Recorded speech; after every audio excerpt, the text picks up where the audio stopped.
पुढे बातमी नाशिकमधून। नाशिकच्या भावली धरण परिसरामध्ये पर्यटकांवर हल्ला झाला आणि छेडछाडीचा जाब विचारल्यानं या पर्यटकांवर जीवघेणा हल्ला झाला।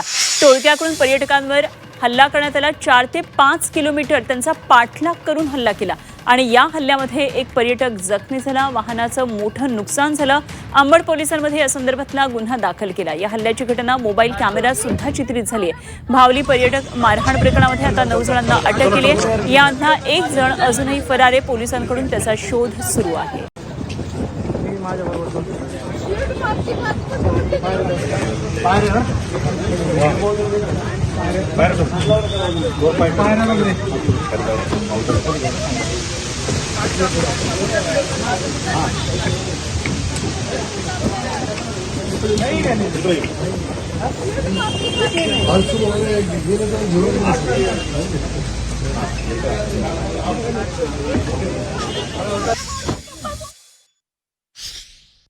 तर तो ब्रिज आहे ना, तर भावली धरणाच्या इथला, तिथं 2 जण 2 व्हीलरवर उभे होते।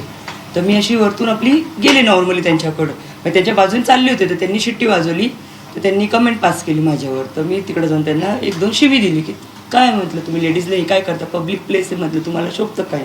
तर असा एवढा विषय झाला। त्याच्यानंतर तो मला परत काहीतरी बोलला, तर तरी मी थोडं इग्नोर मारलं। तर ह्यांनी ऐकलं की हिचं काहीतरी चालू आहे त्याच्याबरोबर। मग हे आणि माझी दीर मागणं आले, अरे म्हणे येड्या तुला कळतं का, काय तू करतो म्हणे, लेडीज आहे असं तसं। त्यांनी त्याच्या डोक्यात फक्त असं मारलं, तर तो घाबरून तिथून पळून गेला। त्याच्यानंतर त्याच्या बाजूला जी हे होती गाडी व्हाईट कलरची, तिथं ते काही सामान विकत होते, तिथं 8-10 मुलं उभे होते। तर त्यांचा इगो हर्ट झाला की आमच्या गावातल्या मुलाला तुम्ही काय दादागिरी करताय। आम्ही दादागिरी केलीच नाही ना, त्याला मारलं काहीच नाही, फक्त बोलणं झालं। त्याच्यानंतर पण हे लोक आमच्यावर धावून आले, अंगावर शिव्या गाळ करायला लागले। मग ह्यांनी पण केली, मी पण केली, माझी मुलं पण। मग थोडी आमची हातापाई तिकडे झाली। सर्व काचा फुटेल। इकडून दगड लागला तर तो त्याला लागतं, इकडून लागला तर मला लागतोय, मागे लागला तर यांना लागतोय, मागे लागला तर मुलांना लागतोय।